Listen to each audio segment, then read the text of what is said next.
What's good? What's good? What's good, everyone? Faz from Planet Faz. Yo. New intro, Jeez. got a shiny new countdown for you. We're letting you know we're building something on this side. We're building You, something. Every week go by, every month go by, every day we're building something just like Manchester United. On today's show, again, Champions League panel. We have Firma from OT99 Banter Room, the hardest barman in this football industry going. You heard me here first. If you got smoke for me, come, because I got corn for you. Then we got NK, the man who's always active on the Twitter spaces talking. He says he talks smack, but I think a lot of the times he's talking sense. But yeah, he's active. He makes sure he gets his opinion across. And we got Arnold. Big up my man Arnold. Arnold, I really like your setup. Your setup looks like a proper streamer setup with the little Man United scarf and then little what is it? Football card inside. yeah, just a football card with me and my daughters. Yeah, so because a lot of people don't know who I am, and yes, I'm new in the social like media. I'm an up and coming FIFA streamer, so I stream FIFA. I've had the Okay. opportunity to like work with EA Sports, that's other people, and with Nice. Twitch as well. So I was part of the Twitch Black Creator of the Month thing that they did 2 months ago. So that's what really just brought me out into the space, and I'm just trying to grow my presence today. Beautiful. Look, on today's show, I've kept it very strict and very kind of simple. I want to really dissect and deep dive into each player on our squad. Obviously, some are staying, some are going, but I really want to understand who basically going to like a CID mode. Who's the culprit? Who is causing all this issue in my changing room? And if one of them or two of them or whoever they are, if they're staying, how does that affect the players coming in the future? How does this affect our season going forward? And yeah, how does this affect Ten Hag? I'll start off with you, NK, my bro. We've heard comments from Dallo, we've heard comments from McTominay, Lingard talking to Scholes, Ronaldo. Obviously, there's been comments throughout the season that the young kids, the young players in the squad aren't listening to him or whatever. You know, do you have a name in your head that you think is probably causing all this problems? I don't have like a one particular name.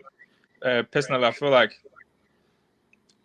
if you look at this club in the past, the main corporate that has been leaking information has been the club itself.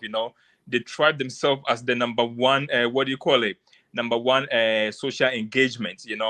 With the owners, it's like this. Every what do you call it? Every news or every engagement it is, whether it's negative or positive, is still kind of like good out there as long as Manchester United name is trending. So you have to look at them. They have been the number one corporate to kind of like be leaking information now. But this season, face has been going bad for us so much that everybody is trying to save face. Everybody wants to be the guy that is saying, look, it's not me.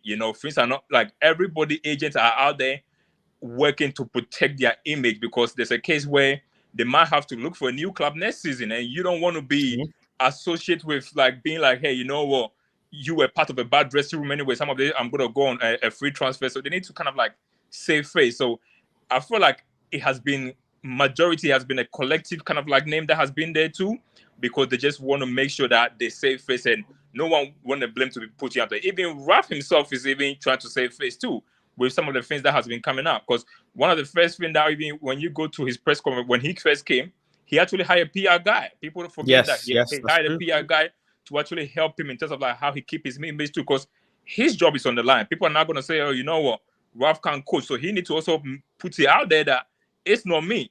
It's the players. The players have to put it out there that it's not me.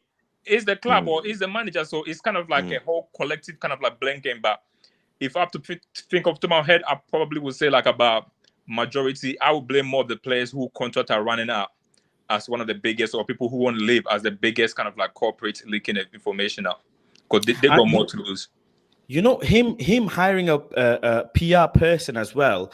I'm not really sure if he did that or the club kind of made him or swayed him into getting it, because he's probably after set games had this paper or something to clarify what he needs to say, and he's just gone like this, boom.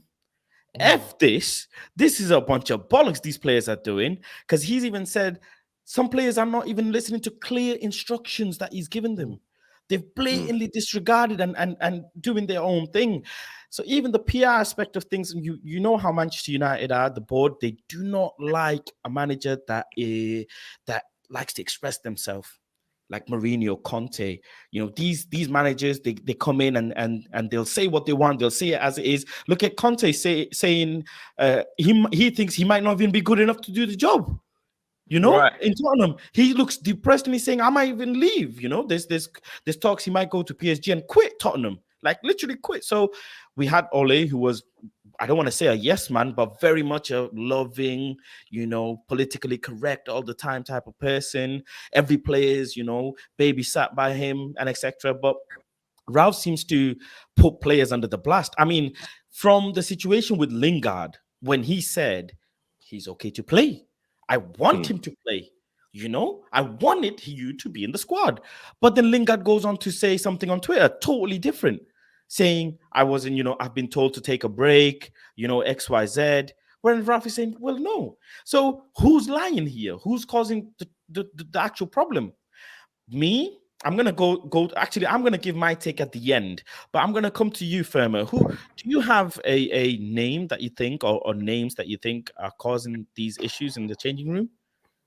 Bro, do you know what? I was thinking alongside NK's rationale about, you know, contracts, but then I was thinking about, okay, these leagues here, and they're continuous leagues. So for me personally, if I was the hierarchy, I'll be thinking, you know what, this is treading on or borderline like sackable offenses. Do you know what I mean? Like, Yes.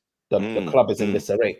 Then I start Yes. looking at, okay, first of all, if it's that serious, and it could be that serious, then what players are just not touching pitch?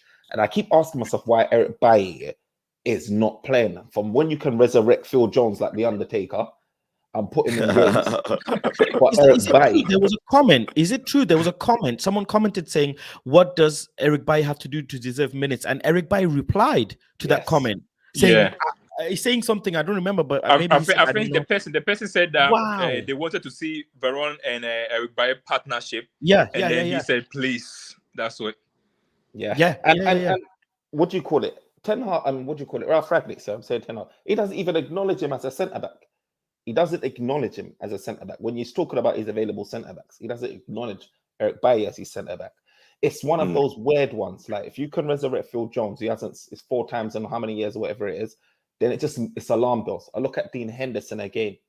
And I'm not saying that necessarily that Ralph Ragnick's ways will be like Ole Gunnar Solskjaer's ways, where he's saying, you know what, let's split this down the middle. You can play cup games and you can play Premier League. But bro, Dean Henderson, bro, he's not getting a sniff. And it's what is not being said that's more big, that stands up to me, is because Dean Henderson is a guy that makes a lot of noise when he's not playing any games. Last season, he was doing that.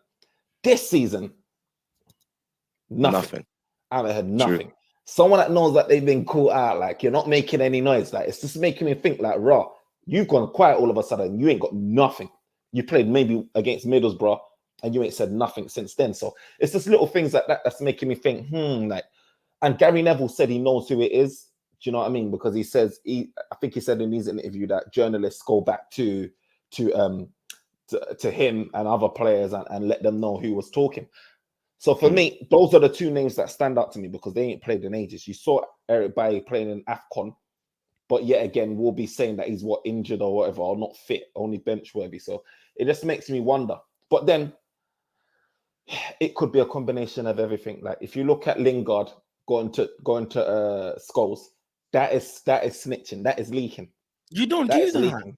I don't get, and Paul saying, I don't think Lingard would mind me saying, of course he would. Of course it would. What the fuck do you think he told you for? He told you because he probably looks up to you and is wanting to get something off his chest. You've not gone and spilled the beans. So He's not and gone and this is told you, oh, Scholes, I'm going to tell you this information when you're next on Sky Sports or whatever. Please, can you let yeah, me know? No. exactly. And this is what, if I can come, and this is one of the biggest problems with United that I've always said. The biggest issue when like if in every football club there's what we call, you know what I'm talking about, transition, right? When you have a big player and you have a young player, and the young players learn from the big players. Now that comes with structure. And I think where all these leaks and all this stuff start to come out is because there is no structure at United. We've all said this from time, right? You can look at go back and look at like Roy Keane to the Paul Scholes to, I can't even remember who's the midfielder after Paul Scholes, but the transitions before that, you know, Ryan Giggs, Ronaldo, David Beckham, and Nani. Like, look at those transitions. They have the big names, the big people, you know, that drive the team, and then they start to learn from them. Jesse came in as a youngster. Jesse's gonna leave the club at 30 as a youngster.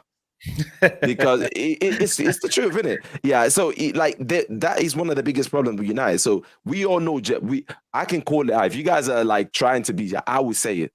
Dean Henderson was the one leaking. We know that, right? We know Dean Henderson. Dino was, bro, I was seeing Twitter accounts, Dino first, like you see Twitter accounts from nowhere overnight with 10K with Dino starts. You see them saying, you see those accounts on Twitter doing Dean Henderson saves. This was the last season when Dean Henderson was trying to get into. And I thought that, like you said, yes, the club does have a way because they're trying to get more Manchester United players into the English squad. So they kind of like, and it then gives us, as I normally call them now, social media United, because that's what we are. We just want to sell news. Probably the reason why the club decided, oh, I'm going to buy Ronaldo is because Ronaldo has the biggest following on Instagram. So whenever Ronaldo tweets anything United, they make peas. Right, you know what I mean. So I'm blessed enough to know like a certain people that are really like close to the players, and we all like at that time we know that it was Dean Henderson, because as soon as Dean Henderson, he was like 2 accounts. I think one of them is taken down. He was literally saying, "Oh, look at how many shots conceived." Dino wouldn't say that. Literally videos and analysis and stuff like that. But this comes because De Gea, the transition from De Gea has been the goalkeeper. The people that brought De Gea, Dean Henderson to the club, or whenever he came to the club, or I think is Dean Henderson a youth player? I can't even remember. Yeah, he was part of the youth players. Yeah. So when he came in, he should have. If that structure was there, Dean Henderson would have been looking up to De Gea, would have been learning from De Gea, would have been would have learned how to transition. So we say, okay, you're the future. I'm gonna be here, and they start to build that relationship. Now the problem is that structure doesn't exist. From the goalkeeper to the strikers to the midfielder, it doesn't exist. Look at the big clubs. Go and look at Arsenal, Liverpool. I'll give Liverpool as a perfect example. I hate saying that, but Mane, Diaz, Jota, Salah, Firmino, or I can't say Origi, but like, you know, Liverpool are always going to. But you then know that is what every good football club. Look, Man City, David Silva, Bernardo Silva, Sterling, Grealish. You know, you see, I mean, we don't have that structure, and that's why all these leakers, because they're kids, they don't know what to do. They don't have the say that these players have. They don't have the Pogba kind of clout, right? So how do they do? How do they act out like kids nowadays? How do we act out? We go onto social media, and we do all this. So in terms of the leaking and stuff, I think that is the major problem. And also with Dean Henderson too, we brought him to the club, and when he came there, the thing about players too is when there's a major tournament around the corner, players want to be part of that.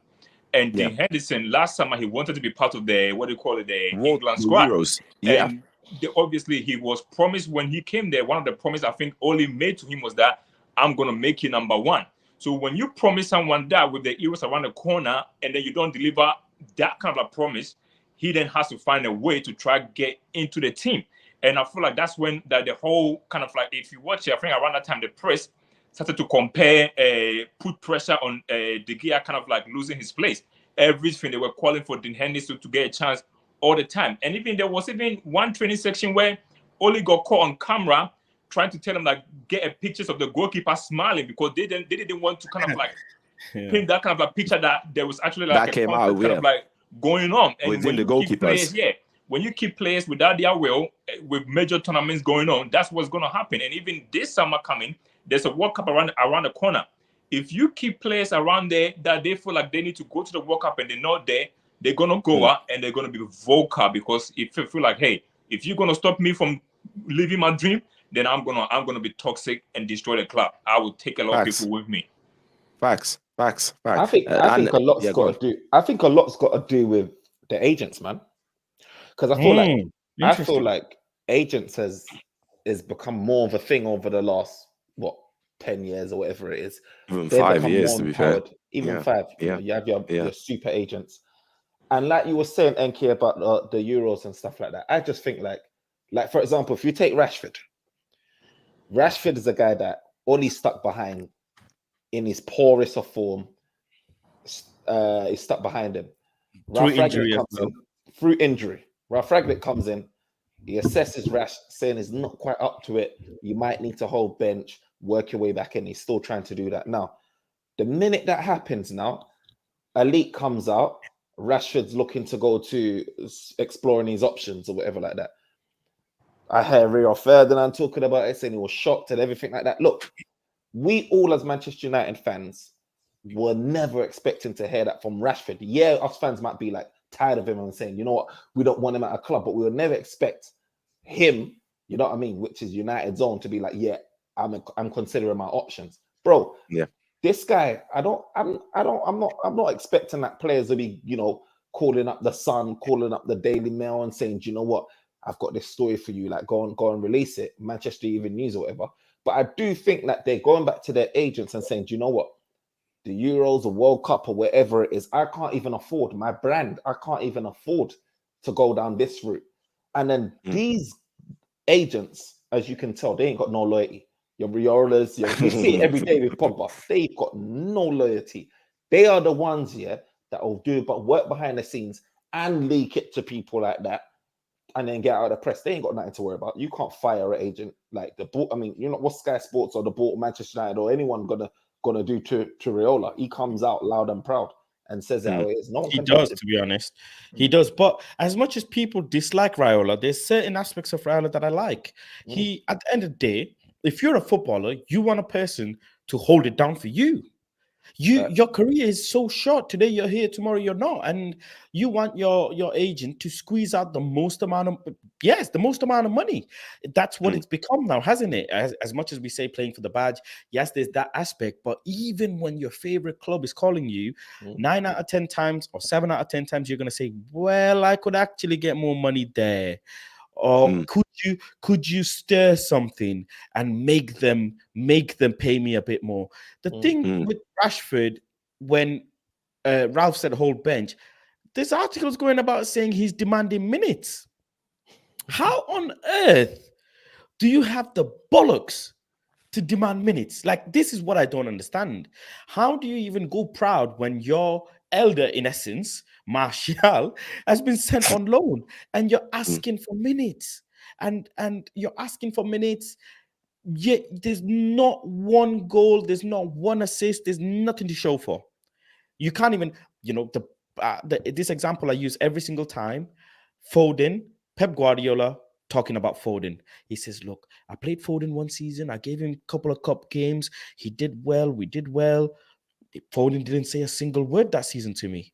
But end of the season, pre-season, Foden starts knocking on my door. He said, I'm sure you've been watching me, no? I'm sure you saw my, my stats, no? Well, season's coming up. I expect minutes.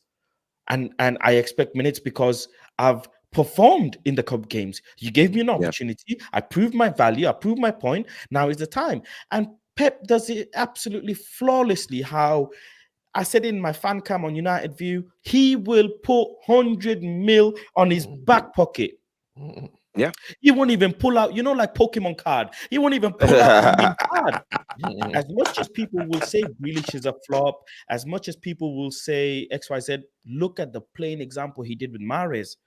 Mahrez is a good baller, but he turned Mahrez into a top baller. He kept him on the bench. Now, Grealish, I wouldn't say Grealish is a flop. I'm still waiting for a season or two to to see him unleash like Grealish's full potential. He's probably seen something in Grealish. But in terms of Manchester United's changing room, I think it's most definitely the youngsters in the changing room are causing havoc. I think, look at Harry Maguire goes on an interview and says, there must be something the other managers are seeing. Oh my God. Oh my God. No. Let's go. So let's go put our CID hats on. Let's actually go with what he says. Let's actually agree with what he says. Well, if that's the case, Harry, why are your stats so shocking compared to your England stats? Why? Blatantly on the pitch, goals are being conceded, attacking chances are being created because of your mistakes. Why are you failing to communicate with, as a captain, as a centre back? You're supposed to communicate with everyone, and also you're supposed to keep your own line. As a centre back, you're supposed to keep a line. A lot of the times you're either keeping people on side, or a lot of the times you're so far ahead on the pitch that you don't even know who's behind you. You're almost like a CDM, a CM. Yet he goes on to say, well, I'm good enough. That's why the managers play me. And even looking at his face last game against Arsenal, the way he sat there looking at players and going, he's probably thinking, if I was on the pitch, maybe it wouldn't be 3-1. Maybe it would be. I think he was probably loving it on Saturday, anyways, because people have been talking about him all the time, like, oh, it's your fault. But his interview is a perfect example about when I say people are looking out for themselves. Because he could say, look, when I go to England, I got the protection there. I got Declan Rice there. I got this players there to actually protect me from kind of like for players running at me all the time. At United, I don't have that. So maybe if you give me protection, I won't have to do all that kind of like work. So when he come out and he's speaking like that, that is him or his agent trying to advise him to. But the minute he actually admit that he is playing bad, then all of us as fans, we have been calling for him to lose his captain armband. We actually kind of like saying that. But let's just say right now, if the club decides to want to sell him and he is coming out publicly to say, look, I have been playing bad, then another club is just looking at you to thinking like, okay, so why should we buy you if you have been playing bad? It look good for him if he's saying like, look, managers are picking me. So if something is happening in the team, then maybe it's just not down to me. It's down to other factors. So when people are trying to come and buy him, they will use that to kind of do that. I always feel like Harry Maguire would be perfect fit for for West Ham, the way they play. Craig Dawson played for them and he looked good there. So why can't Harry Maguire do that too? And if I was his agent or his PR, that's why I'll be advising him. Go there and say whatever you said. Okay, exactly. Sorry, sorry if I can just come in. No, exactly what you just said is the reason why we bought Harry Maguire. Harry Maguire looks so good at Leicester because of that work rate of Leicester team together. So you couldn't see it. You know what I mean? That's why Harry Maguire is suited for Leicester, West Ham. I wouldn't say Everton because he would probably make them even worse. Right. But you know what I mean? But with United, every single person is an individual. And that also adds to the problem. United is such a huge, massive football club. And I know we probably got to the Ten Hag coming in and all that as far as planned. But every single time you step on the pitch, when that United, you are now a brand. And again, comes down to the structure of the club. The structure of the club, the distance between what is brand and what is football is so far apart.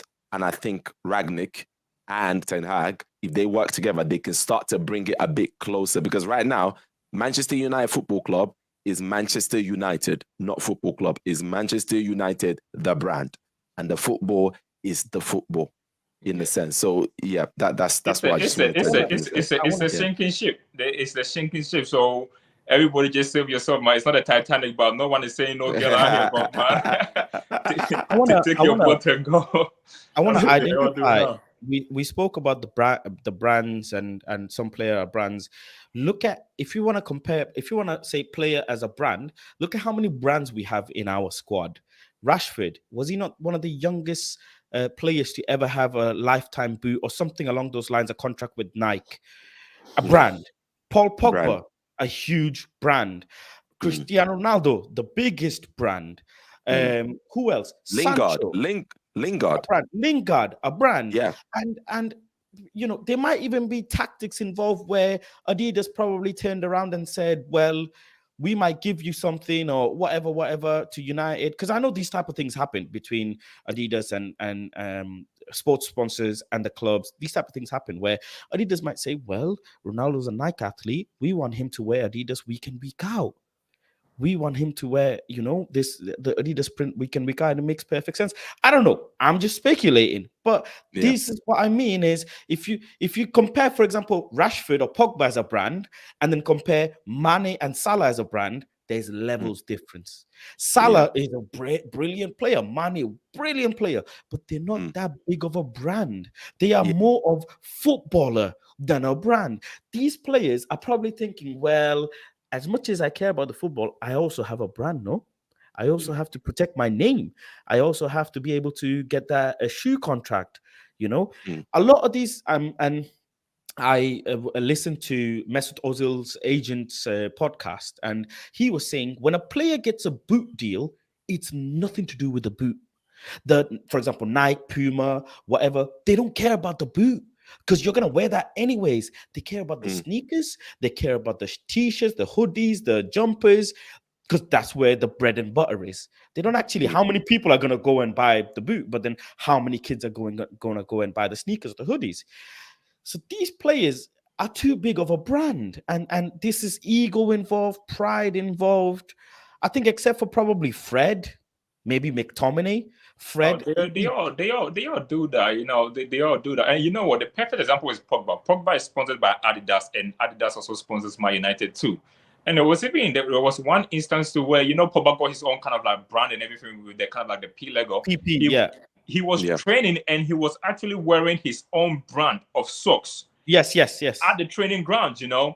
And that's something I won't be surprised if United puts into some of these players' contract that they actually will help them promote some of their brand and they kind of like get cut from it, or vice versa too, man, because it is what they thrive on, It is what they thrive on. I feel like majority of the players, when they sign on, there will be something in that kind of a contract. I know, for example, Ronaldo, anytime he posts one picture or something for United pay him a certain amount for every Instagram post. He make a lot of money for Instagram posts too, and vice versa too. He will want United to promote him for, obviously, he will always want to win like the Ballon d'Or, so he will want United to endorse him.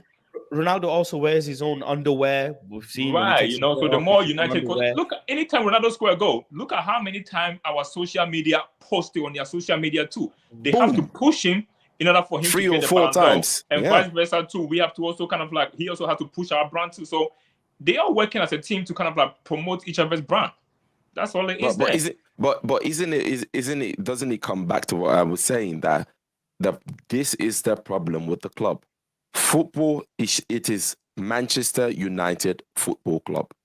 Football should come first.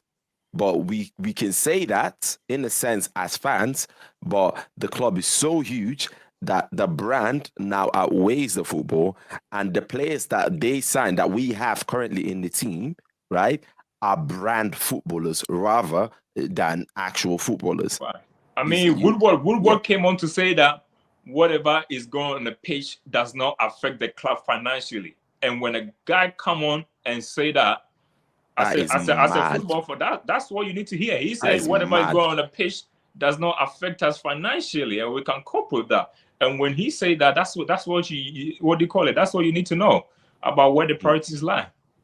I wanna run through the players, and I want you to guys just give me a quick response, maybe thumbs up, thumbs down, as to who is causing the issues in the changing room. David De Gea, causing issues? Yes or no? Nah, he get paid, so he's just chilling, man. Nah, he's chilling. He's chilling. Eric Bailly. Definitely. Well, you get my brother. Him a contract. You don't want to sell him. Don't want to play him. I would do. Don't want to play him. I would not question Eric Bailly. Look, Bailly got sold a dream. He got sold a dream by Oli. He signed the contract and then he got dumped again. But Bailly also is very injury prone. I must say this. Bailly, we've given Bailly lots of chance. I personally love Bailly, but he has been injured quite a lot of times. I remember he was injured. He got back from injury, played one game, back again, out for months.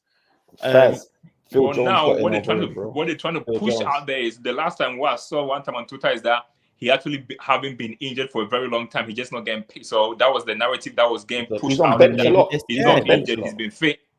Check Maybe the they're scared. records. He's on bench a lot. A lot of the time he's on bench. Check it. Right? Okay. Bruno, is he causing issues in the changing room? I think double hands up from me. I think most definitely he is one of the culprits causing issues. I see it on the pitch. I see it blatantly on the pitch. He makes Because of his passion, that's though. what brings He doesn't damage. mean to.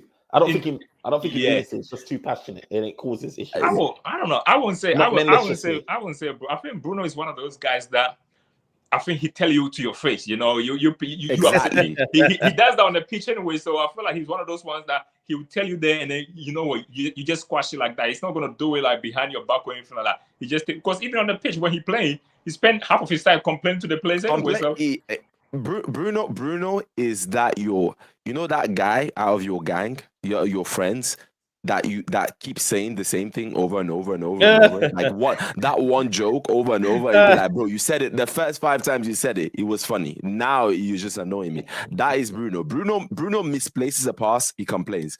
Someone, I think it was Tellez who played a pass, or they was trying to switch the pass to the law, and then the ball went to an Arsenal player, and Bruno out front was still complaining. Like, you know what I mean? He's just, I think Bruno in the dressing room is the kind of guy that would just be, he's just everyone's friend, right? Yeah. But when it comes to football, he will nag you. And to be fair, it scares me. But I've seen a lot from Ten Hag. Training sessions, I'm actively looking for Ten Hag, everything about Ajax right now. Like I've been, for the last 3 weeks, I've been going in on seeing how much I can learn about the manager. And he looks like he's that kind of manager that will say, if you don't sit down, you're not playing. Because he done it with the Neres guy that got sold to, is it Neres? One of them that got sold to. One of the guys. One of the right wings. I saw the video. Yeah, it was funny actually. So he got him out of the club. He left. Neres was. I might be mistaken. I hope he's Neres. Because I know Anthony is the right one.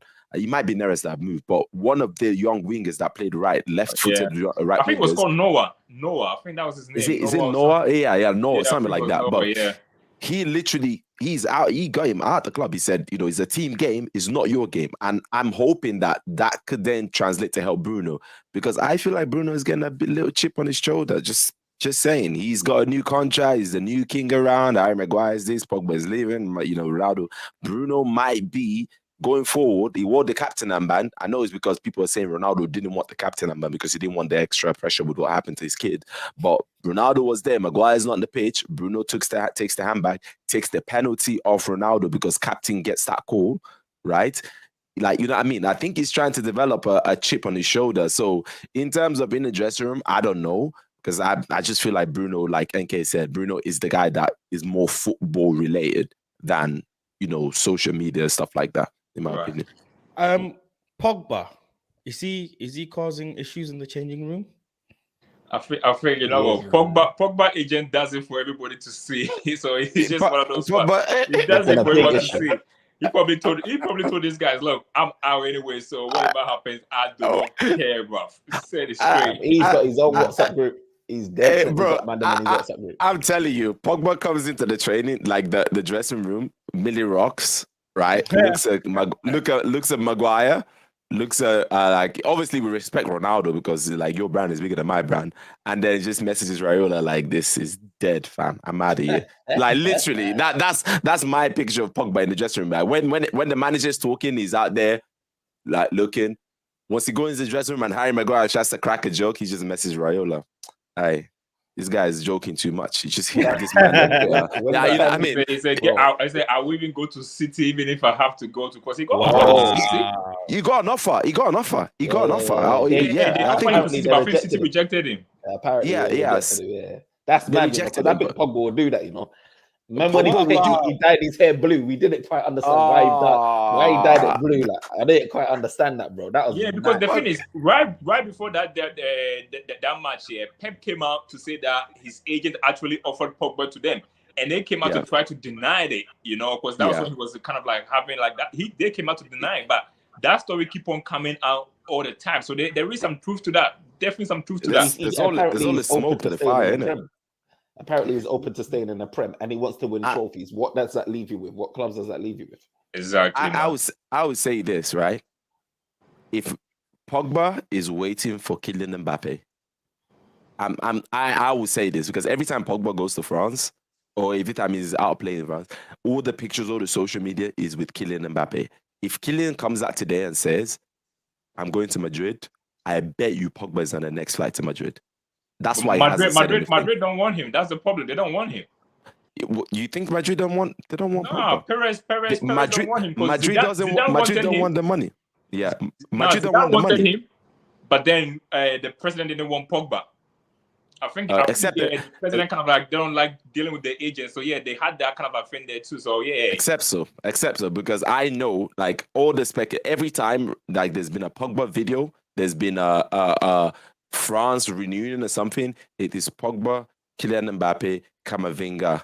It's literally the trios of that is always three of them together. That's why I'm thinking the reason why he ain't saying that, why he's putting smoke in the fire is because I think he's waiting. But we'll find out anyways because Mbappe will probably come out in the next 2 weeks. The president don't want him there. I think it's something to do with his agents or something like that because he don't really do deals with him no more. But yeah, Pogba's an issue, man. He's coming out to the press, especially in international duty. Over-speaking, professionalism goes down a little bit. Riola is the biggest issue because he's leaking whatever he wants to say to Riola. Riola lets it out like diarrhea, and then obviously it lashes at the club. So, and also, what does it say when your agent comes out and speaks so negatively of the club, and yet you still get a contract on the table to make you the highest paid player in the Premiership? If that is how to go about to get a contract. Why is that? That's why probably everybody's trying to do that too. Get my agent to come and speak negatively so that maybe I can also get a big contract too because he does it all the time and the club don't punish him. Instead they reward him for that. So that can also be a bad influence to why other people are trying to do the same thing too. What about Lingard? I mean, Scholes said it. Scholes said it.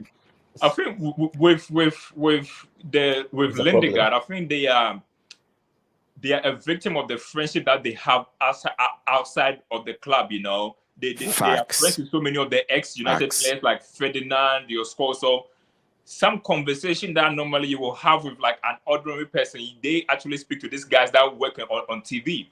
And even with some of the guys, Ferdinand and stuff like that, they all have their own channels. Scholes, when they go on TV, they need to be relevant. Everybody nowadays want to be the guy who break down the breaking news, So when you tell them that, Scholes, as a club legend, had no business saying that, but he wants to be the guy that is relevant. Oh, you know what? Paul Scholes come out, he know a lot of the stuff in the dressing room. If he's saying that on a BT, if I'm Sky or any other television, I want Scholes over there because he's more likely to what? To bring out the gossip too. So I feel like with Lindegaard, it's his friendship off the dressing room that is making him about it. Scholes is always a risk. He's one of those risky ones where like he's not like media trained like Gary Neville. Like Gary Neville apparently knows who the leak is, but he ain't gonna go and say the name. Scholes is a risky one. You're trying to say he's not Scholes. We don't call him Scholes no more. We call him Paul Toes. That's what we call him. This man is reckless. He's reckless. I'm telling you. He doesn't mind me saying it. Of course, he minds you saying it. Is exactly what's happening with all of these leaks. I don't think it's necessarily like, do you know what I mean? One particular person. I feel like Man United is in the mud, right? Everyone's talking about how poor the team is, right? You can hear it in Scott McTominay's frustration. These men are going back to their misses. They're going back to their agents. They're going back to their friends. Bruv, these normal people like you and I have close links to players these days. You understand? Like it all links, like 10 degrees of separate, whatever it is. Like it all links back, and somehow it will find its way to the people that will use it for damage. You can use it for good, to use it for damage. People are using it for damage, bro, and that's what's happening. Lingard was a prime example. If Scholes didn't open his mouth, no one would have known that. You know what I mean? Well, we would have had our assumptions, but no one would have known that Lingard would have gone up to Scholes if he didn't open his mouth and say that. You understand? So this is happening literally like every day. People are talking to people, talking to ex-players. And yeah, I think Lingard, obviously that came up so you can see he contributed to the issue. Do you remember when he wore the West Ham top as well? Once again, if you want his move, You you cannot say do if you're that. not gonna go nowhere, then I'm gonna make noise. That's all it is. You cannot do that. Totally violent. It's Bro, see, let's just put it. Hold on, Arnold. Let's just put it in perspective. whoa, You do that in any sport, bro, bro. that You're is cut mad. instantly, bro. You in NFL, if you're hanging around with another player from another team, that gets like took up in every single news article. Like such a player is chilling with such a player. Like that alone. In Formula One, if you're doing 100%. anything with, Formula One is friendly, but you go and wear like your future. Let's say you're signing to another car next season. You go and wear their shirt this season. What? You See, must be out of your mind. NBA, you do that in NBA. Mad. Like This is it's a big done. business, bro. It's a NBA is big done. business. It's And done. this is what you need to understand. Like that raises the question: where is Manchester United standards at? Like for us to be still playing Lingard, still continuing to play. I know like we did him dirty. Don't get me wrong, but if you're moving bullish like this, where's your standards? Like your standards should be like, okay, you done that, you're done. Like that's it, you're done. It sets the precedence for any other person where it comes to leaks, where it comes to like moving mad on social media, because they know that any tweet and an enter could end their career. Bro, Man United need to be moving mad like this. At the end of the day, look, we all saw the madness that's happening with flipping, certain players. Look, they're not playing indefinitely at the minute. Do you understand? You need to have your standards to say, you know what, this is it, and move by it. And that's how you'll get the respect over time. It might burn, like you might lose certain star players, but you have to move like that. And Lingard, obviously, wearing a West Ham top is mad. It's mad, bro. It's mad. I have no idea how if I was anywhere in a controlling position of an organization, and an employee goes and Rip the reps contract, bro. Oh, you're gone. You're gone. Rip You it, won't even be in rip bench. it. Do you know what that says about first of all, it's not professional. It is not like as a businessman that Jesse is. I don't know if you guys are aware of the esports scene. Jesse owns a FIFA esports, J-Links esports, right? Yeah, so he owns he's a businessman. Do you you understand the terms of business? Yes, we're talking about football club, but we know that social media, and you cannot do that. It's just that one was just like, since then I'm like, bro, we should have let him go. I have no reason, and I will keep saying this: Ole Gunnar Solskjaer destroyed the club. You hate me for it. A lot of United fans say, "Oh, Arnold, I love Solskjaer. I love Scholes. I love Keno. I love Gary Neville. I love Ferdinand." But it doesn't mean when they're talking shit, or when Rooney's telling me that Ronaldo is not better than him. Like when they start talking this kind of stuff, it don't mean I can't speak my mind.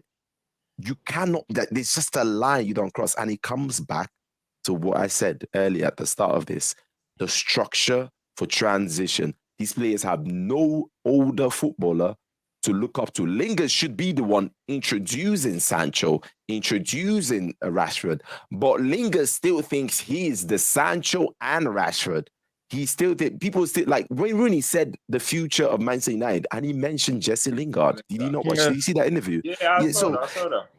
Again, it's how Lingard's 29 years old. Bro, he's fair.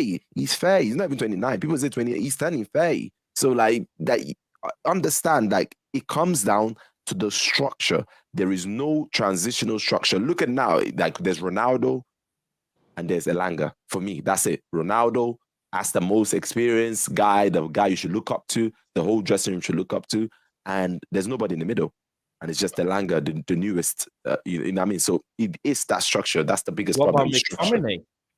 And also, McTominay being McTominay probably sleep with Manchester United underwear on every single night, man. He just knows what's best for the club. He loves the club. It's a shame that he doesn't have the best of abilities, because if he had the best of abilities, I feel like United fans, I think we'll all be kind of like agreement that he should actually be the captain, kind of like going forward. It's just like his lack of ability is what divide the fan base in terms of that. But I don't. He would have been. Yeah, you're right though. I think like if he was performing, he had that ability, and I'm just fingers crossed. Like, you know what I mean? Ten Hag could do something with him, but for someone that's come from the academy, wears his heart on his sleeve. He speaks open and honestly. You can see he's upset, but he just can't do anything about it because he just ain't got it in his locker. But you know that he's one of those people that is upset. He's one of those people that will go with a bruised ankle and still want to play. Do you know those ones? Not like, oh, I feel a little niggle, let me not try to run it off and then get subbed off like certain man did, yeah, when we're up against Rag. You get me? Like, so I'm not saying no, but you know what I mean? It's long, bro. Yeah, he understand the club. Even when we play like Leeds United and stuff like that, the way he's been like kicking people, he understand the club. Like he understand literally like the derbies, like the rivalries. Like he's the only one that will probably go out there and just be like kicking people and just literally reminding people like, hey, you know what? This is what this kind of like club kind of like stand for too. But one, he's outnumbered because if you look at the dressing room, there's a lot of like guys there that you can say they got more influence than he does, because when he go into the team, you're like the likes of like Pogba and like Shaw and stuff like that, they've already been there already. He came in as that kind of like the young kind of like kid. I mean, only put a lot of faith in him by playing him a lot, but I think because of like his lack of ability, it's kind of like stopping from being like that kind of like big kind of like leader to kind of like say, hey, you know what, when things are going wrong, to be like, look, let me regroup these people and then just get them kind of like behind and just sort it out. I feel like he just don't have that kind of like big influence in the dressing room like that. He talks, but not a lot of people listen. Let's just put it that way. I think McTominay can drastically change over when Ten Hag comes in, over Ten Hag's reign. I think, look, as much as I've been very critical of him, because I've been very critical of every play, including Fred, but you know, people say, oh, Faz, your opinion changes over the weeks. Well, so does the players' performances. So my opinion is going to change. But with Fred and McTominay, what I see is, and which is the most important thing for me, is willingness. They have willingness. They are willing to 100%. Grind it out. They are willing to sacrifice themselves to put a tackle in. How many times I see Fred going for a tackle, and I know you're gonna get shoved off, and I know you're gonna get shrugged off, and you're just gonna bounce off the other player. You're physically not there. You know, you're just not that player. But he puts it in. He tries. Same with McTominay. But I've seen Bruno 50-50 challenges, pulls out. I've seen Rashford blatantly not trying to go for the ball, not trying to attack for the ball. I've seen Sancho. Maybe he doesn't have the facilities of defending, but at times he could have stuck a leg out, collected a yellow card, kept it moving. Didn't. Wan-Bissaka is probably the only person I know who makes a really good tackle and keeps it clean. But other than that, other than these players, none of them have any willingness. And when you have willingness and a manager that comes in and you go to the manager, boss, what do you see in me? You tell me my weaknesses. You tell me my strengths. I'm here for you. I am at your service. I am not a brand. I have nothing else except for me and my football and this club. Please tell me the direction you want me to go. You want me to change up my whole position? You want me to change up my whole style? Well, cool. I'll put in extra hours. I'll go and do that. That's what you paid for. And the fact that he even went on to say that players can't feel satisfied when they go back to their house, I mean, that just sums it up. For him to say that as a player, as a 25, 26-year-old player, for him to say that, that is enough for me. And then Fred sorry, went and made a comment saying, I'm just a person carrying the piano for the artist. That's what I want to do. He went and said that to a news article abroad. He said, I'm the bearer. I would much rather be the person carrying the piano, carrying the heavy weight, and let the other players go and shine at the end. And that's exactly the type of players I want in my squad. 100%. I think the issue is you become the product of your environment. When you are looking around and you're seeing Bruno, I see Bruno having a go at Fred almost every game whenever Fred plays. Ronaldo, as much as I love him, a lot of the times he's frustrated, slapping the thing out of the kid's hand. I mean, that alone, young players are looking at this. Elanga's looking at this. McTominay's looking at this. They're probably thinking, can I even go approach him for advice? Yeah, maybe they can. Next day, all is okay, but damage is done, right? It's done. And how does Ten Hag now change the good and the bad? Because Maguire's going to stay. Varane is probably scratching his head thinking, what kind of shithole have I come to? What kind of shithole have I come to? I actually thought Manchester United this, Manchester United that, you know, what have I come to? David De Gea is probably thinking the same, you know, with his contract extension coming. I know David doesn't talk as much, but recently he started opening his mouth a lot. He's talking now. He's talking. He's had enough. These men have had enough. These men have had enough. Thank you. He's probably think I've not even been picked on my international squad. Fuck it. I'm gonna just open my mouth because I ain't got shit all to lose. And the Ralph effect. They're gonna give me a contract extension anyway. They're not in the market for a goalkeeper. Hendo's definitely leaving, so they're gonna give me a contract extension. Let me open my mouth. We will get a goalkeeper soon, though. His days will be numbered soon. We will soon. Bro, but deep this though. Look, Cristiano Ronaldo and Varane has been signed for Manchester United, one of the GOATs of defenders, centre backs in our era, like what we've seen, right?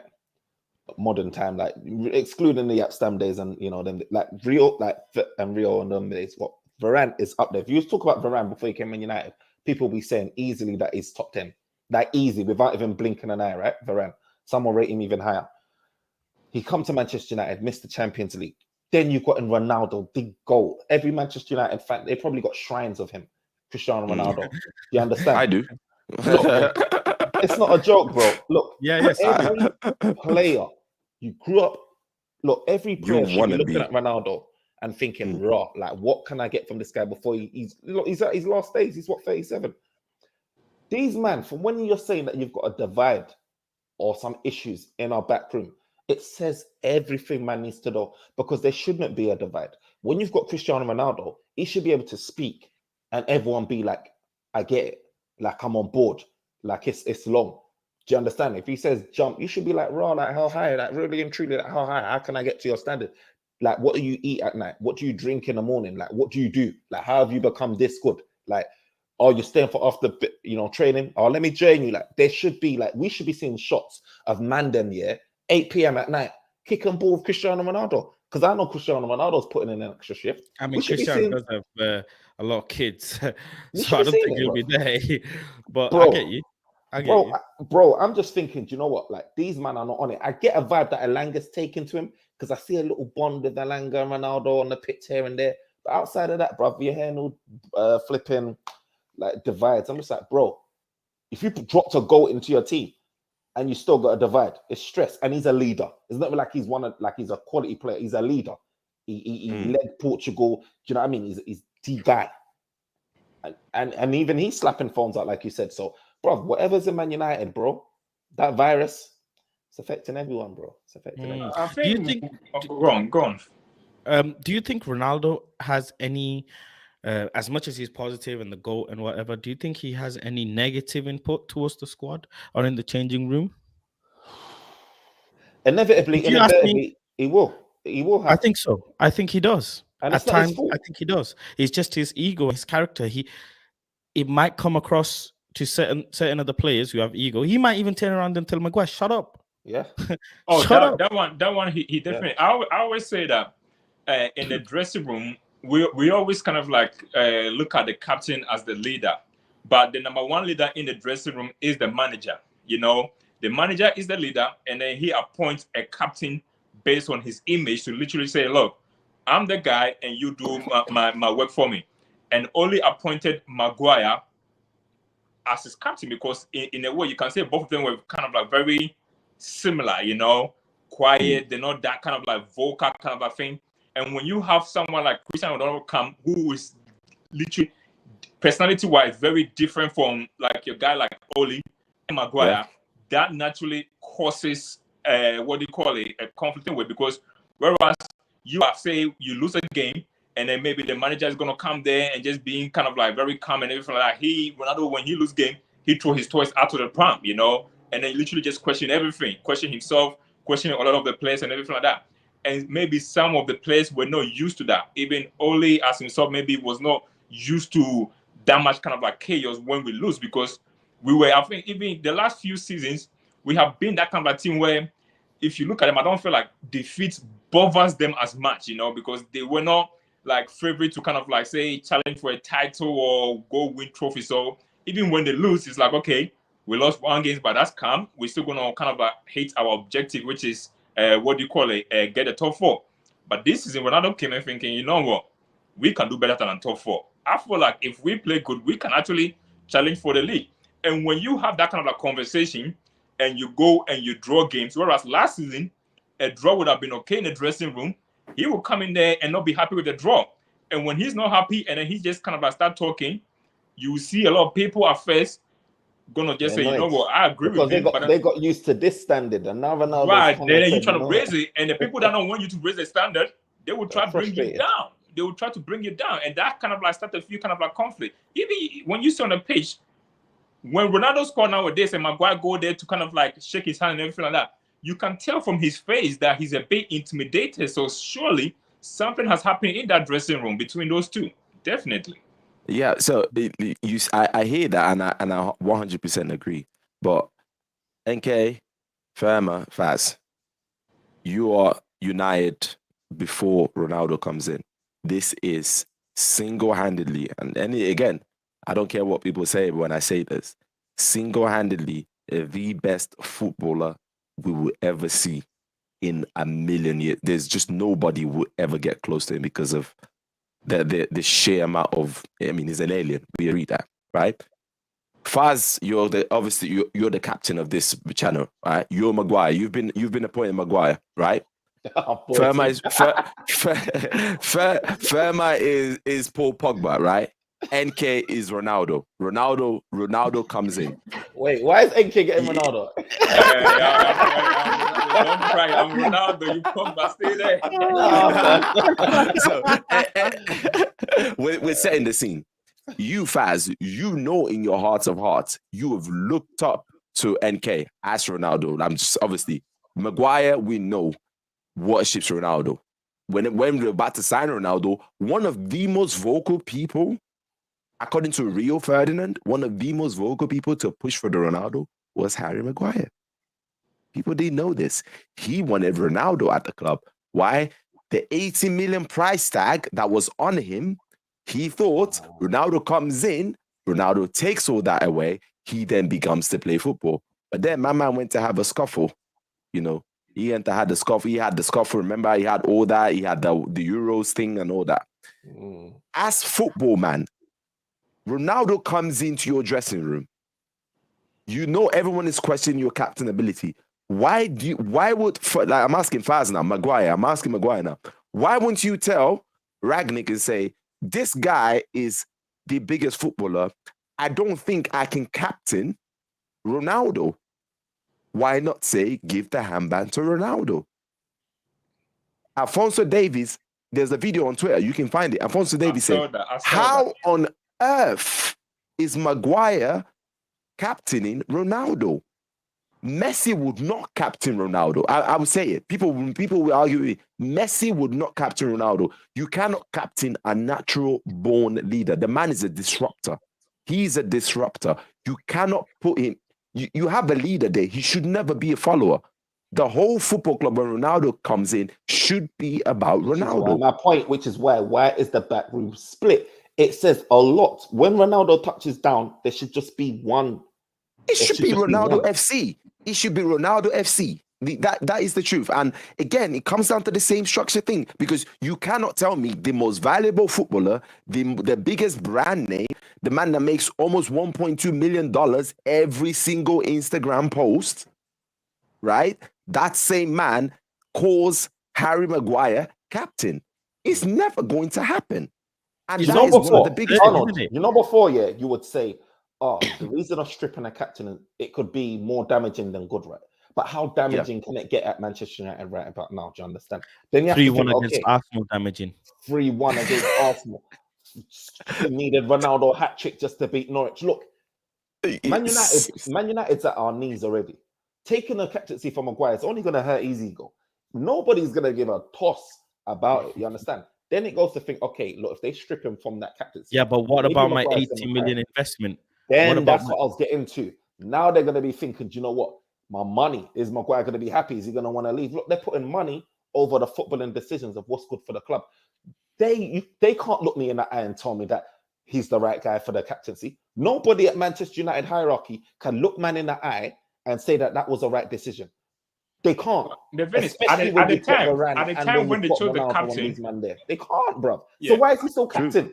At the time when they chose the that's what it captain, comes down to. yeah, there wasn't a lot of like options out there except for the goalkeeper that Yeah, you could but probably you say can was strip it potentially. now, NK, But bro. It's time now. I It's know, time. but with me, I always say this: as a leader, you cannot go and lead a place that you don't understand. And when Ronaldo came, I don't know. Even I think maybe now, I think just recently is when he has actually understand the squad. When he first came on, I don't think he understood the squad well enough to kind of like lead them, because with every, what do you call it, you need to know as a leader, you need to know ways in which to motivate your players when they are down, and and ways to kind of like pick them up. I think when he came, he tried to lead them in his own image. Some people respond to kind of like when you talk like harshly on them. Some people just want you to baby them too. I feel like the United squad needed a leader that would baby them, and Ronaldo came and tried to do a different kind of a thing, and that's what didn't go down well in the dressing room. He understands football. He understands how to win. I know that, but Conte went into Tottenham and he didn't care about. There's certain personalities. When Mourinho was in his prime, winning from Portugal, winning in Italy, everywhere like that, he had his certain style. He had his philosophy. He knew how to win. Obviously, he's on a decline now.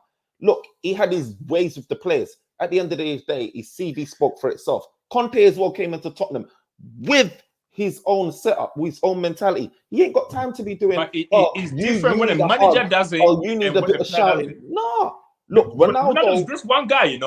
He cannot do it without the players. And as I said to you, when you want to get the players around you, you need to understand how to get. Look, I don't care who is a leader anywhere else. If you come and you're not speaking my language and you not try to get how I'm supposed to motivate, and you come and try to do what you feel like is going to motivate me, I might crumble, because maybe I don't want you to be harsh on me. Maybe I want you to kind of like give me inspirations, Let me put this in perspective. Yo, Luke Shaw, bro. Change his name to Luke Shaw. There was the article. There was an article where Ronaldo comes in week 1. Players have stopped eating cheesecake or some sort of cake or something in the thingy. So the Ronaldo's probably come through and looking around thinking, "Hey, what do you mean you go home after training? Are you what? Hey, what do you mean you go post pictures on Instagram about drip? Hey, what do you mean? Last night you went out? What? And Ronaldo at 22, 25, 27. I have never ever. Okay, let's run through this, right? Just because of argument's sake. Just because Carlos Tevez, ever seen him do up crazy shit like this? Didier Drogba, ever seen him do crazy shit like this? Michael Ballack, ever seen him do crazy shit like this? Paul Scholes, ever seen him do crazy shit like this? These are world-class. Berbatov, Robin van Persie, world-class players do not do like these things that these youngsters do nowadays. Now they might say, "Oh, you only know what they show you, whatever." Well, maybe so, but I'm seeing across the road, Mr. Club Live, £100 million Mr. Club Live, go out all the time, and with him, he's taking. I've seen clear video of Mr. Club Live. If you don't know who I mean Jack Grealish. Jack Grealish, I know. Mr. Club Live is going out, and I have never ever seen Riyad Mahrez or pictures or videos of him going out. All of a sudden, I'm seeing Riyad Mahrez going out and doing all those things. And these things, it happens. Hey, you wanna come out with us? We got a table, whatever. There's gonna be this happening. Do you wanna come and join in? You think, I don't want to. I've never really have, but you keep asking me week in, week out, and I get bored in the house. Go on, then I'll go. I've seen the documentary of Heung-min Son, how his dad has a full 2-hand control over his life. His dad doesn't let him do, and at that big age as well, of his 29-year-old, isn't he? 30-year-old age, his dad is putting the leg compression machine on his son, like he has a full control. These youngsters, God thunder me if I'm lying, With my own eyes, I have seen Marcus That's Rashford crazy. jumping out of his green Lambo whilst he's injured, walking into the club. I'm there driving on a weekend. I see in front of me a bright green Lambo Urus, and I say, "What? Oh, who's that? You know, Lambo Urus." Parks on the main road on the double yellow, right outside the club. Out comes Rashford. I rubbed my eyes, thinking, "No way, that's Rashford." Out comes probably his security, and then out comes another academy player as well. Oh, and then his friend. He comes out, parks the car, phew, straight inside. I'm thinking, "Whoa, That's hold on there." So crazy. I'm sure you're injured, no? Now, That's Cavani mad. went to a boxing match when he's injured, and you know, Cavani obviously he's checked out, whatever. But Rashford, shouldn't you be chilling out like indoors? Why? I'm no one to say what you can and can't do, but just comparing you to your goat or the goats that we know, I don't think they went out when they were injured. It's just blatant thing. They didn't go out when they were injured. Or This after you've lost the psychologically, game, or after, you know what I mean, yes. after a big rivalry, you know, all of these things. It's mad. I don't think the players, in all honesty, a lot of them, again, I'm speculating. I don't think they care about trophies. They know they're making big bucks now, and they're gonna continue to make big bucks. Excuse me. I have no issue with Sancho in the club, but I have an issue with his wage.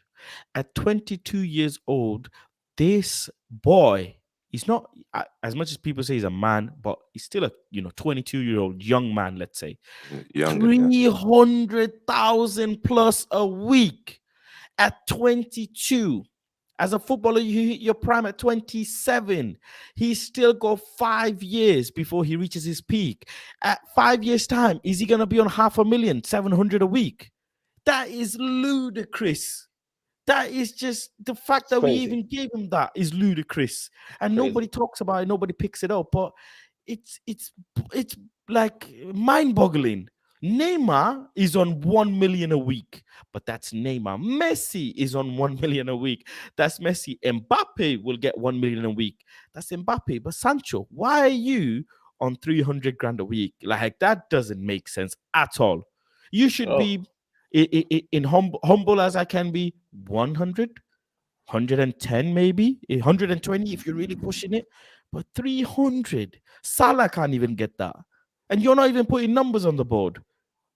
But that's the thing, Faz. That comes down, and I hate to keep sounding like a broken record. It comes down to the structure of the club. It comes down to it. When we buy players, we overpay because we don't want any other club to get that player. But this is where our club hurts us. When Manchester United are trying to sign a player, they splash it on social media. Why? Because they can get clicks, they can get everything, they can make more money off saying they want to buy the player, right? What that does is we now have the Manchester tax. No other football club in the world has this. If we go look at someone from Brighton today, the guy's contract is like, in 4 years, he's valued at 1.5 million. Manchester United goes, we're paying 35 for that player. Darwin Núñez is now 115, 116 million pounds, 130 million euros. But then, if that structure was involved, I'm so glad that you mentioned Salah. The reason why Liverpool fans are scared is because Liverpool said we will not break our wage gap for any single player. They will try to get Salah as high as they can within the wage gap. Liverpool can pay him 500 a week. They don't care. They have the money. They don't have big signings. But they know what will happen going forward in the future when they sign someone else. That guy's going to want more. Our club... I mean, straight away, if you give Salah what he wants, Mane's looking like this. Diaz is looking like this. Well. Yeah, Firmino, all Van of them. Dijk, You know what I mean? Alisson, everybody's coming and thinking. And every agent as well, more than the players, every agent is thinking. And then the players are looking at the agent like, yo, his agent managed to get him this much. Why can't you get me this much? What are you doing? Exactly. And also, but if you look at clubs like Liverpool and stuff, they offer players trophies, you know. They offer them trophies. They offer them like, you will be Champions League football, you do that. United, as a club, we don't offer that. And the only way we kind of like sell to these players and just do that is literally by offering them more money. You know, even let's take Bruno for example. He came, he was on 180. He's played good. He was scoring goals and everything. I'm sure if United don't renew his contract, a lot of people out there and he's ambitious like the player that he is, and he want to win trophy or want to be playing Champions League football, he can easily move to a lot of clubs and they will take him. But United will say, hey, you know what? We can offer him that, so we cannot play like if say Bruno wanted like say what do you call it, that 280 that he got. If United are not willing to pay that, I'm sure he's gonna go find somewhere else to do that. But when you don't have nothing to give to these guys, like no champ, right now we don't even have Champions League football. It's not like we were gonna challenge you like in the past. That's how you get some of the best players, by literally offering them big wages, like we did with Sancho. Sancho could have easily gone to Chelsea and be in playing Champions League and then playing FA Cup finals and all of that stuff. But he chose to come to United because we sold him like, hey, we're going to pay you more money than any teenager out there or any 20 to 21-year-old out there. And that's what we do with all our signings. We offer them more money because that's the project that we got. What you need to understand is United is in a unique situation, a very unique situation. We are one of the biggest clubs in the world. We are a beast in terms of generating money, right? Which is why the Glazers ain't going anywhere too fast, right? Man United has unique issues in terms of, look, many clubs actually, we can't afford not to be into the Champions League, right? We can't afford, it hurts us. Our sponsors are dependent on it. European football, should I say. Look, Man United are seeing this and thinking, do you know what? Like, you remember when Woodward used to like boast and say, oh, I've got all of this money, yeah, boasting, like when we was on this Galacticos thing, bringing in Di Maria and all of these big names. Look, I think like there was an undertone of desperation behind all of this because what Manchester United was doing is taking shortcuts, cutting corners. Instead of us breaking it down like how Arsenal did it or how Klopp did it, do you know what I mean? How even City did it with the players that they were linked with when they were having Fabian Delph and, you know, all of these guys. They had Bellamy and all of these guys at the club, right? Before it started to get real peak and it started getting in superstars. Not even superstars, I would say. Like, they're just really good scouted players. And then look at Man United. Man United is looking at all of these big names. We're trying to really stay in Champions League, trying to get back there as soon as possible. And all of this is really driven on money. It's driven on like staying relevant. It's driven on sponsorships. It's driven on all of these things because those sponsors are knocking on the door saying, hey, mate, look, I'm slashing what we agreed by X amount. Like, if you don't get back there, Man United ain't got the time. They ain't got the time to do it or normally. Now, I think Man United is now taking steps to say, do you know what? So be it. Like, if we lose out money on this sponsorship here or this, like that, you know what I mean? We need to start from the ground up, which is why I'm getting excited because they're bringing in guys that understand football now. And it's not just a finance man. Yeah, these are not finance people. They are not Ralph finance is not people. a finance man. Ralph is also not a person to go and find cheap players. Ralph is a talent hunter. He sees it's like he's got the superpower of being able to see the future in a player, which is absolutely amazing. I saw this picture of Ralph's 11-man squad, and that squad can go and freaking challenge for 3 Champions League consecutively. Like, I'm just thinking, wow. But my concern is the culture within Manchester United. We have a tendency of bringing in players, good players, solid players, and ruining them with money. Any player that you mentioned who we say came into Manchester United didn't work, I could say straight away, it's probably because of money. Di Maria, Sanchez was balling out of control in Arsenal, was he not? Paul Pogba, balling out of control in Juventus. I hope this is not the case with Sancho. I really, really do not hope this is the case with Sancho. And then we go and maybe get Declan Rice, Calvin Phillips, and all these great players. And then guess what? They become superstars. I think going forward, that's going to change because now you got a manager that is coming in that play one of the most beautiful football in Europe, you know. So rather than just go and convince these guys to just come there for the money, he will be able to go and say, look, as a young player, I say, look, you see what I've done with some players at Ajax. They came to my team, I developed them, and then they got sold for big. I can turn you into a football star, a superstar, if you come play for me. And young players will believe that. Them players with a lot of potentials, they will believe that, and then they will know that they are going to come and work for one of the one of the managers that can literally improve them. And that right now going forward should be one of our selling point. You know, the manager should be, that's what the manager should be doing when he's talking to like the up and coming, like the Sancho, the Nkunkus, this kind of a guy. Say, come here and I will make you a superstar. I will find a way to literally get the best out of you, and I will push you until you get the Just best. like Mourinho did with Drogba. Mourinho said to Exactly, Drogba, and that's "What do how you want? Do you going want to be forward the best is going to striker in be the for world? us. Yeah, do you want to be the best striker in the world? If so, come on this side. Simple as. Don't ask questions." And then what Pep is doing with Mahrez, and I'm sure he's gonna do with Grealish. I have no doubt. Pep saying another good few seasons he's gonna do the same. Look at what Klopp is doing with Thiago.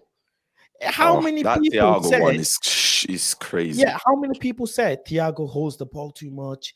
He slows the game down. He's not Liverpool player XYZ. Well, hey ho, look at what he's doing with Thiago now.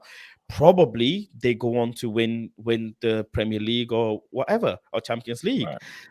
And we need to install that ethos. I'm gonna start going to the end. I want to put a speculation that or this thought that is in my head. Obviously, we haven't seen Harry Maguire's captaincy strip off all season and for a few seasons. But all of a sudden, Ten Hag gets announced and Harry Maguire is in bench. Like guys, just deep this, yeah? All of a sudden, Ten Hag gets announced, Harry Maguire's in bench, Bruno's the captain. Now, the first thing is, if Bruno wasn't the captain, let's say Ronaldo was the captain, I think probably Ronaldo takes the penalty. But Ronaldo said, look, I'm not in the right mindset to take the penalty. Not in the mindset. Yeah. That I respectfully, I don't believe. I think Ronaldo's mind and body is built like vibranium, Wakanda vibranium. You can't penetrate it. As sad and horrific what he's just been through, I don't think even that penetrates him. He went on to score, didn't he? And he came to train. Literally 2 days, 3 days later, he came to train. That speaks volumes as it is. The club were willing to sign his season off and say, no, take the rest of the season off. But he did. I think Ten Hag is probably on the phone to Ralph Ragnick at 9 p.m., 10 p.m. at night and saying, take this guy's band off. I want Bruno to start being my captain. Start the transition now. Make it easy for me when I come in. I don't know. What do you guys think? Is this what's happening? Is Bruno our captain going forward? You know what? Here is, to me, as a manager coming in, look, the only way, to me personally, I feel like the only way Maguire gets stripped of the captaincy is if he actually goes and say, I don't want to be captain no more. Really? But I just feel like that, because you cannot strip him off and then still keep him out there. Personally, I feel like they need to, and you know what, as a new manager coming too, you don't want to be making too much headlines going there. United is a box office. You cannot go ahead and just strip Harry Maguire, because then the press is going to be all over you. I feel like we need to slowly ease him out. If you're going to make him captain, then make Bruno the vice captain. If Maguire is not playing, then naturally Bruno is going to be captain anyway. And when we sell him off, then whoever is the vice captain, then Ten Hag would have been able to spend a lot of time in the other club and be able to actually appoint the captain in his image. Because if he come there with a short space of time and he doesn't know this place and he's appointing a captain, it will be a captain that has been influenced by the people up the top. I just feel like he need that kind of year to literally know this place and actually pick the right. Because he might probably not like Bruno as his captain. He might not like Bruno as his captain, and he might want a different person too. I just feel like Maguire, just keep him officially, still keep him as captain. If the way I see the way the team is going to play anyway, he might not even play a lot of the games anyway next season too. So whoever is on the pitch, whether it's Ronaldo, the goalkeeper, Bruno, then give it to them. And once you manage to sell him off or game on loan, then you can actually appoint a permanent captain. But I don't see how you strip him off the captaincy and then he's still at the club. I don't know how it does for him confidence-wise, dressing room. I don't know how it does it. But me, that's my opinion on it anyways. I don't know. I just see very weird. Ten Hag gets announced all of a sudden, Maguire in bench. No injury, no nothing. Well, let's see what happened against Chelsea first before we jump onto that conclusion. That's my thing. I'm waiting, because there's been a lot of coincidences where you see certain lineups or certain picks, like maybe someone's injured. Now Maguire was a bomb threat and everything like that. And that's an excuse to say, do you know what, take a seat, hold it. But how long is he going to You're be? still in bench. I mean, if you've had such a scary issue, which is obviously very, very bad and horrible. Nobody should ever have to go through this. But if that's the case, why even on bench? Like, let's just look at it from an investigative side. Should you not be at home? Like, should the club not sign you off for 2 weeks and say, "Whoa, this is very bad. You shouldn't even be traveling. You should be in police surroundings and no, when you're trying to prove to the whole world that you are actually the leader that people don't think you are, you show face. Wow, NK. You show face. I have to give you that one. No, you show face, because if the whole world is doubting you that you're not a leader and something like that happened, and then you go say, okay, you know what, I need time away from my family. Like, it happened to Lindelof. Lindelof took time off when the family got robbed. He took time off and everything like that. He's saying, look, they're doubting my captain's ability. I'm the leader, and I don't care what's going on in my house. I'm still going to be here showing up for this team, supporting them. And that's what he would say to himself to prove that he's the leader. And that's why he's there, supporting them, cheering them up. Look, it's bad. It's bad what happened to him. Obviously, it's not good for anyone, right? Robberies. Man United has been Manchester players has been getting targeted recently. I'm not sure what's going on in your neck of the woods, Faz, but it's not. There's talks that Ten Hag has requested for an apartment within the city centre, so he doesn't want to live in the high rise in the fancy apartment, fancy houses, million pound houses out in the sticks. He wants to live within the city. He wants to know what's going on with the fans and etc. And I don't think he knows what he's getting himself into. Manchester United fans, Man City fans, Manchester as a whole, they'll make you know what they're feeling. Mourinho used to stay in an apartment in city centre, so I don't know. If he wants to do that, he can do that. I don't think he's going to come out every day and get a Starbucks and listen to me. Faz, what do you think I should do this week? I don't think that's going to happen. But you've seen managers do that. You've seen Wenger speak to fans after a shift, and as he's driving off, he's listening to fans. But we don't know. But it's just a speculation in my head, thinking, maybe he's trying things out already. Maybe he's trying out formations. Maybe he's picking players already just to make the transition a bit smoother. He will wait till the summer. I think he will wait till the summer, but man. Yeah, he will come in there with that Stone Cold standard to just go the whole thing summertime. He ain't even gonna stress out this time, bro. Yeah, bro.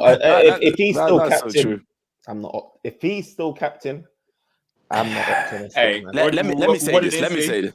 What did they say? New manager, fresh start for everybody, man. Fresh start, bro. That scares me. That scares me, right? Because Mourinho came in, right? And fresh start. That's why Lingard was still in the team. Lingard was on. Remember, he was about to go on loan that season. He came back. He didn't go on loan. The most funniest thing I read today was that what they call it, Pereira. Apparently, if he doesn't get, God, he should come back. He might come back. If Pereira comes back, this club is done. On Twitter today. 10 million. 10 million. They're not buying him. They're not buying him. They don't want him. Apparently, they said John the fans Meta don't like him. Yeah, apparently they said John Meta told him that if he don't get signed, he need to come back because Ten Hag going to use him. I'm thinking. That's what I read today. Look, the news are flying everywhere. So it's a question of which one are you going to believe? Which one are you going to believe? But it is flying everywhere. The leagues, the journalists are at it. The fans are at it. Oh, his network's gone. Quickly, NK doing NK things. Let's quickly just put it out there. Bear with me. Yeah, I think. He's back. He's back. Is that your wife who's calling you again? What's your wife calling you? No, man. I don't know. Sometimes it just does that for some reason. I'll just quickly ask the question of Rashford and De Gea getting new contract offered to them. Is this the right time? Wrong time? Good time? Bad time? Should they? Shouldn't they? I heard. Sorry. Go on. Yeah. I heard that when they offered Bruno's contract, Ten Hag was apparently not happy because the club didn't contact him. So Wow. I heard that. I saw that. That was a post. One of the but then again, I think whenever it comes from like newspaper outlets, it's probably not believable. But I heard that there was groanings that Ten Hag said, "How can you give a player a contract without informing me?" So this De Gea contract is probably one of the most talked about thing right now on Twitter, right? De Gea and Rashford. Arnold, just to say, Bruno's contract was offered before Ten Hag was official. I know. That was why I that's why I alluded to that. That's why I brought that up. Now he's now manager, right? I think if the club are going to go ahead and give De Gea and Rashford a contract now, we are starting to see the mind of Ten Hag already. Because if Ten Hag was already opposed to Bruno, who was offered way before, because I think went to even give him a contract like at the start of the season, right? Yeah. If he was opposed to that, if he doesn't, if De Gea and Rashford gets a contract, that is saying Ten Hag, you're MI11. That's just the truth. But for me, I'm saying De Gea, I can't hate De Gea. I can't. There's nothing about De Gea that I can, because the man has just he's been there 7, 8, 10 years. I don't know how long he's been there. He seems like he was there from when he was 16, but he's been there for so long and he's been good. He's been consistent. Yes, people say he's not a modern day goalkeeper, doesn't come out of his goal, he doesn't do this and that. But if you're talking about foundation and transition for another goalkeeper, the goalkeeper position is probably one of the positions that you can start to build that structure from. He's been number 1 Man United Player of the Year 6 years in a row or 5 years in a row, was it? Right? He knows the club inside and out. There was talks he might be Player of the Season even this season. This season, yes, we say it's between him and Ronaldo. You know what I mean? So like, that is like giving De Gea a contract. I have no opposition to that. Giving Rashford a contract, no. That's all I have to say about that one, because I don't know, because Rashford could become Mbappe. De Gea's got, what is it, 2 years left on his contract, something like that. Yeah. And Rashford's still got a bit of time left. Rashford got 1, but then the club can extend it to make it 2. The extra 1, they can activate the 1. I think personally, I would tell Rashford, you're in our thoughts. You're staying for now. Let the manager come in. Let's see how you get on preseason, and after the first transfer window's gone, let's see how you do until the second transfer window. And if we see positive signs, I will extend your contract. And then when the whole season is finished, after one full season in Ten Hag, and then we look at your numbers, then we will discuss your full contract, a brand new contract. Other than that, that's the process. Now, why is it that we are already discussing his contract extension and, whole new black and white pen to paper? I absolutely do not understand why. We haven't even seen him perform yet. So why on earth is the club doing that? I do not understand. Because if push goes to shove and he doesn't turn up in preseason, God forbid, let's say, he doesn't do well first half of the season, well, see you later. Anthony, it's your time to shine. Come on. I would even buy Anthony now just to keep that competition, just to put that pressure on players. I would start bringing players in, because I said this in a few streams ago. As Manchester United, as a club, who's competing with Bruno for a position? Who's competing with Sancho for a position? Nobody. Who's competing with except for Telles, Luke Shaw, Bissaka, and Dalot, all these fullbacks, the two competing against each other. The centre backs aren't really no player is actually competing against each other for a position. They're just getting picked here and there, here and there. We need first team quality players, and a lot of them. Please remember the 5 sub situation coming in next season, please. Oh my God, that is going to be exactly crazy. Please, I keep saying it every stream. We need players in.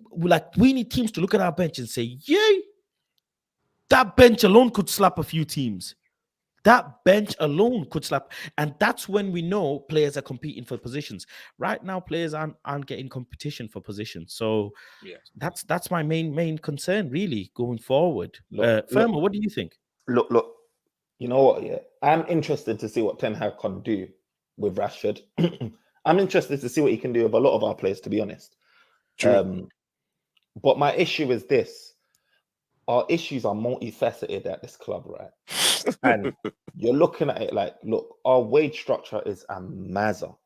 And this is where you're stuck between a rock and a hard place. And a lot of managers has come in and failed because they just can't get to grips with the magnitude of what we've got to do. You've got these guys that are supposed to be your gems, who are big symbols of the club, like Rash, but then he's on mad wages. Sancho's on mad wages. These people are going to be on the last years of their contract, and you're going to be like, damn, or the last 2 years, what do I do? You're going to have to face that decision.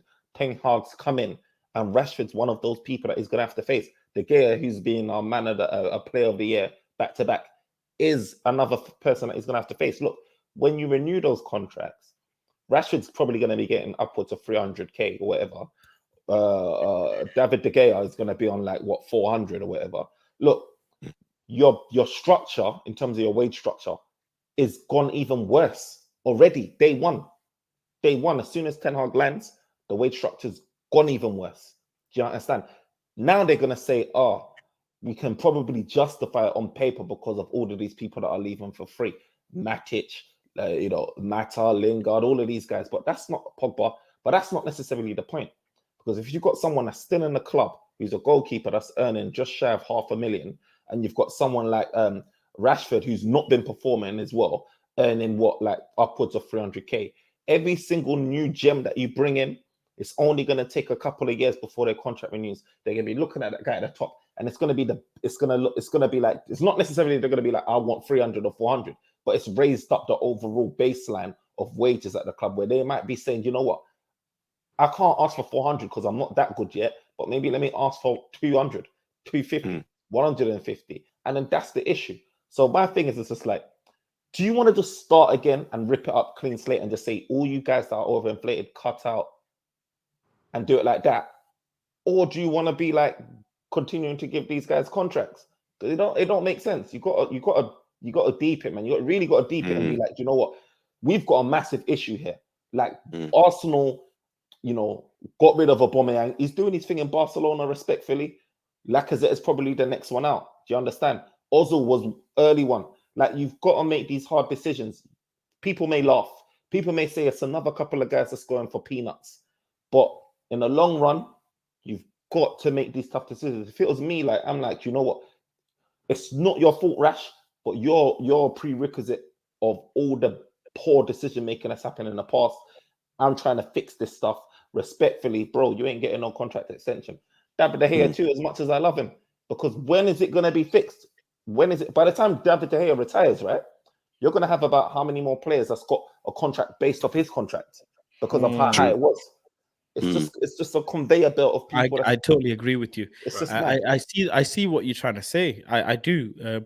We need to start filtering out the high earners and stop this high earner situation. But the thing is, likelihood, is it going to happen? I highly doubt it. Again, it's just because of the magnitude and the size of Manchester United. It can stop happening. I can give you a perfect example of it stop happening. Real Madrid. Do you know why Ramos left Real Madrid? Real Madrid, Antonio Perez says, I'm not going over my contract anymore. I'm not going over my wages structure anymore. Real Madrid is as big as United, probably bigger. Some people argue. You can stop. All we need is a structure. Real Madrid appointed a new financial bank or something like that, the guy that handles the finances, and said, we want to get big players, right, on low contracts. We're going to get, obviously, they need to buy a marquee signing, which is why Real Madrid hasn't splashed until they get Mbappe. And after, I think Mbappe is just going to be the biggest earner, and that's it. Look at the people they're trying to bring in. They're looking at the Eredivisie. They promoted 3 people from the Real Madrid junior squad because they let go of Varane, Sergio Ramos, right? They're trying to even Gareth Bale is off to the MLS now, right? So if Real Madrid can do it, we can do it. It's just the structure just has to be in place. We need to give Ragnick let go of Messi as well. Like Messi. Reluctantly. It can be done. It can be done. Like, And now they're saying they'll have him back. Haven't Xavi said Messi will always have a space here? They're probably thinking, well, Ronaldo went back to United, he probably can have come Messi back. Yeah. But again, the wages, like, we just need. I think the club now see, at first in the last 10 years, they thought, oh, United is a big enough brand, whether we win trophies or not, as long as we get into these competitions, it was good enough. Now they're seeing that, bro, we ain't making that much money that we thought we'd make because these guys ain't winning nothing. So I am hoping that now that they've turned to this Ten Hag, Ragnick, Arnold. Arnold is the new guy, even though I know Arnold worked with Woodward, right? He's literally 1 for 1, but Arnold is more focused on the football aspect. He's like, when I think 3 or 4 of his press conferences had, he said we want to try and build this football club back. Like, he's more focused on football club, so he's the one pushing, the Ragnick and the Ten Hag and trying to get stuff sorted. Let's hope that is where they are heading to. Let's hope that that's where the club is heading to. If that is the way, trust me, this contract with Rashford, it might just be increased by 20K a week, right? That's how they do it. That's how they have to do it. Because if they give Rashford 100K plus, they hear 100K plus. These guys, the hair's on the decline. You know what I mean? If they start in now, then they're not going to fix anything. We're just going to have a good football structure, big wages, maybe win a couple of trophies, and the club will be happy. Look at the state of PSG. Look at the state of PSG. Oh, PSG. How many players? They've said Mbappe, you can have 1.5 a week. 1.5. They gave Mbappe the pitch, bro. They say you can have half of the pitch. He's going Madrid. He's going Madrid. Yeah. But they offered him everything. They offered him everything. I said it on my stream. I think the Sheik offered him his girlfriend as well. He was like, Mbappe. Like, I'm not even joking. I'm like, the contract is massive. But did you hear the sniggering, massive. Though? Like, I don't even know if it was the PSG president coming out laughing, saying they think they put him or whatever it's done. No, because he said, I will stay. Like, obviously he's gonna stay because he thought about selling the club. He was so bad because that man was all over the place. He thought about leaving PSG. The Sheik, he thought about leaving PSG, like the boards and all that stuff. That's he came out a lot, right? But they said they are looking for a future. They're looking at a future of a possible Mbappe replacement. So I think what they're trying to do is find a young star in France again, because they resonate with it's a French league, it's a French team. It's going to resonate with the people. Someone like Mbappe, and let Mbappe go. Because I'm telling that 1.5 million euros plus earnings for goals, plus earnings for Europa Champions League. Europa Champions League. Like, bro, he has contract within the contract that has been offered to him, and he still hasn't accepted it. I think Mbappe wants to go to Real Madrid, and I think everybody knows that is where his head is in. Rudiger just signed for Real Madrid. I know it's not official, but Fabrizio already tweeted it. Rudiger the time for Real Madrid, and look at the wages they're talking about. The wages they're talking about is like 150, what is it, 100 or 250 euros?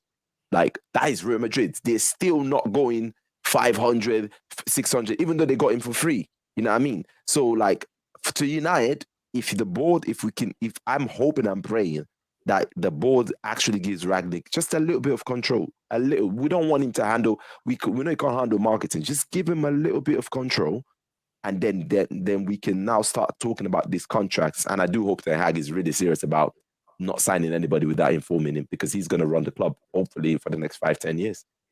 We're actually really lucky that we haven't been in Champions League, because we would have been like, I feel like those contracts would have continued to grow. One day, as big as Man United are, you could have ended up like a Barcelona, like a Real Madrid. Fast forward 20 years down the line, you never know. And them Glazers would just ski. We out of here, bro. Literally, they would dip. They ain't got nothing. They would dip. Money. They lift the club. They leveraged it. They put in what, 200 million or whatever. Imagine 2024, we can't get a striker. Ronaldo has been offered 850 a week. We're just Derby County, bro. Derby County, bro. In a red shirt. Bro, mad. It's mad. It's been a fantastic conversation today. We tried to find the culprit within our squad. And I think we can all agree It is not David De Gea. I just want to protect my keeper. But yeah, it's been an interesting conversation for sure. Listen, I want to thank all you guys for joining, Firma, Arnold, and NK for joining, showing me love again. I'll put your social media stuff in the description. And listen, if you've watched this as well, hang around with us for 1 hour and 40 minutes. Thank you very much as well. But we're out tomorrow. I'll bring you the watch along, City versus Real Madrid. I want Real Madrid to go through as much as I don't want, as much as I want us to be in there, but you know, out of City and Liverpool, I want that City. I just want City, Real bro. Madrid. I want Real Madrid, Villarreal, man. Yeah, exactly. I want all of them out. I think Real Madrid, if from a non-biased perspective, the most deserving team, other than Real Madrid or whatever, Villarreal. That's who I'm rooting for, man. I don't I like actually Liverpool. am I don't like thinking- City, bro. I'm actually thinking Villarreal, Mr. Good Evening. Go and man. show But these But guys. the problem is, if Liverpool go to the final, then I want City to be there. Because out of City and Liverpool, I'd rather City winning than Liverpool. I don't like Klopp. I just don't like Klopp. Yeah. I don't like But Klopp. you don't know. It's football. You don't know. Mr. Good Evening might pull out the most magical masterclass. I'm telling you, don't underestimate Villarreal. I think the And whole also- world has also, opened their just eyes. to add- They've opened their Just eyes. to add, oh my God, the way I'm gonna rinse Zishan, the way I'm gonna rinse Arsenal fans. Arsenal fans. Oh my God!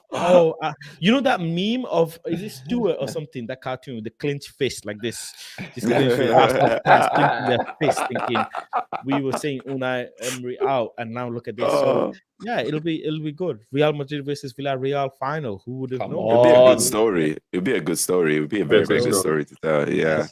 100, Listen, big up to everyone. Tomorrow is the watch along, City versus Villarreal. Wednesday is the match preview for United versus Chelsea. If you guys are free, you can join in as well. That'll be cool to break it all down. And then on Sunday we have normal dial-in show as always. So yeah, it'll be all cool. It'll be on fantastic. I don't think I'm forgetting anything. I think I'm gonna go down to the Chelsea. Yeah, I am going to the Chelsea game myself. So there'll be the match day vlog and everything like that. And actually, on Friday, I'm sitting down with Ajax, who's obviously the lifelong supporter from Ajax. We're currently working on all the logistics, but it'll be Friday, roughly 6 p.m. ish. And again, you guys can join and ask him all the questions that you want regarding Ten Hag. The flow will be all yours. I'll just make the connection and I'll just sit back, watch NK ask all the questions, watch Arnold and Firma ask all the questions. Him and his team did a brilliant video on United View, and they're extremely knowledgeable on Ten Hag and his style of play. And it'd be good to know, coming to the end of the season, how my future manager thinks. Potentially things that I should be expecting, expectations, XYZ. So that'll be on Friday. So hope to see you guys all then. But other than that, I've been Faz, Firma, NK, Arnold. Peace out from all of us, and thank you for joining. Have a good evening. Have a good evening.